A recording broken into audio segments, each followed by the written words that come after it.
welcome to Welltastic and Parenting Your Way to Dream Teens. These are tips and tricks number 1. This is the first of the series. Because it's the first of the series, I would like to give a little bit of an advice that is good for every other series in this channel. However, I'm only going to say it once, just for the sake of the listener. And what it is that, of course, you're here because you're trying to be a good parent. And we assume as a good parent, the ABC are covered. You're trying to feed your kids, they have a shelter, you're trying to provide what they need, the basic needs in their life, food, water, shelter, and you're not neglecting or beating them up, okay? So, of course, everything of this belong. Again, I'm Dr. Sophie Valerio. I am a doctor in quality in business. I'm a professional speaker and a mom, and I'm bringing you advice from the business world that actually helped me in my personal life, and I'm hoping they will help you in your personal life. So tips and tricks number 1, we'll start with a little story. This is an analogy. Just imagine it was a 12-year-old, and a 12-year-old hormonal switch. I don't know, you're 12-year-old, but mine was taller than me. They can handle a hammer, they can help around the house, and they are still 12-year-old, they're still kids, but they're really handy. I happen to have 2 sons. So this is a little analogy, and I'm going to use my son, although this is not a true story, it's a pretend story, but hopefully it will help you implement the tips and tricks that is at the end of the video. So please share, like, subscribe, make the channel grow. I will really be thankful for that, and hopefully that helps parents that can have this free advice. So this is a fence. Can you imagine this plank is a fence? I have a hammer and I have nail. And I have a 12-year-old that suddenly acts up and screaming and is stressed at school and he's not acting in the behavior that I would like. He's out of control or becoming angry.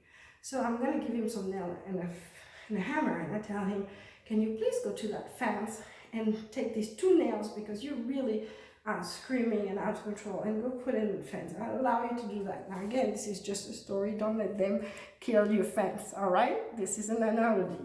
So the teenager goes over and put the 2 nails, come back and say, ooh, it felt good to actually smack this nail in the fence.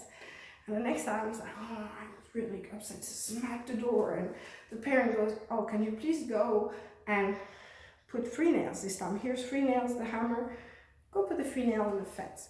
The teenagers go over, go put the fence, and like happy to destroy the fence out of anger. Put this nail in there, come back. And then the next time say, okay, as a parent, I allow you for any time you feel like you're getting angry, you want to do something or act out, go put 2 nails for acting out verbally, 3 nails, or even 4 if you want, when you feel like anger. So the kids are having a bad week and keep on doing that, but after a week of it, he goes to the fence and he doesn't feel like doing it. Come back and say, Mom, I got there, but I didn't feel like putting the nail in the fence. I'm like, great. You know, next time you feel like that, remove 1 nail. Not 2, 3, or 4, just 1. Every time you actually control your anger and you don't need to put the nail in the fence, just go remove 1 nail. So time passes, and month after, sometimes he adds nails, sometimes he remove, and after a few months, most likely 6 months of that, he starts having no nails in the fence. And kids is really happy, go to the parent and say, oh, look at, in this case it's me, Mom, look at, no nails, the fence has no more nails. And I'm like, great, fantastic. You've done a fantastic job controlling your anger. I am so proud of you. But can you please look closer? How does that fence really look like? Can you see all the little nails? I hope you see it on the video. All the nails are gone, but you've been angry so much. Look at the fence full of holes.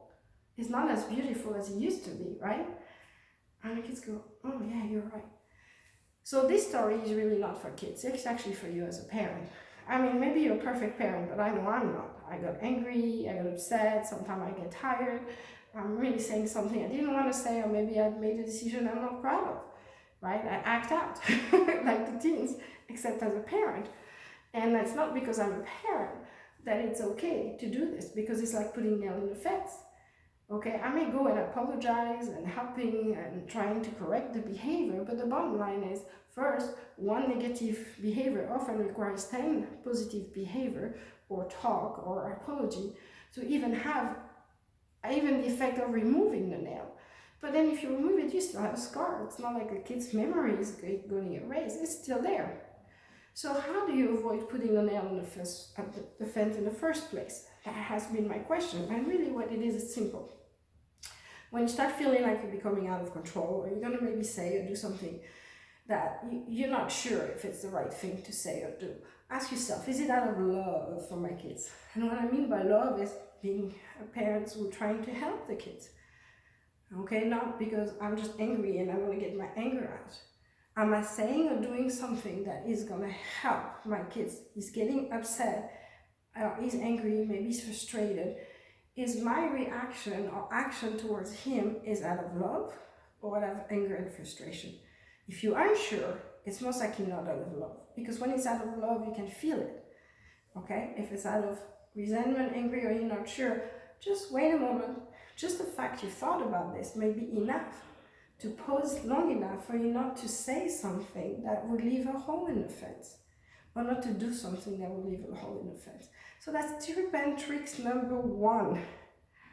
When you feel out of control, you feel boiling inside, you feel like maybe not sure if what you're doing is going to be okay or not, ask yourself, is it out of love for my kids? Is it going to be helpful to my kids? Or is it potentially going to be a nail that's going to leave a hole? So that's tip and tricks number 1. Very simple to hear. Remember the analogy of the fence. Avoid putting nails. The less nails, the more beautiful your fence is going to stay. Okay? And that is good as advice from baby to as long as you're working and helping your kids going through stages of life. So I hope you enjoyed this tip and tricks. Again, this is Dr. Sophie Valerio with Welltastic. I would like you to like, subscribe, and share the channel. I am a professional speaker and a mom, and I'm just happy to be able to help you guys out. I hope you enjoyed it. Have a great day.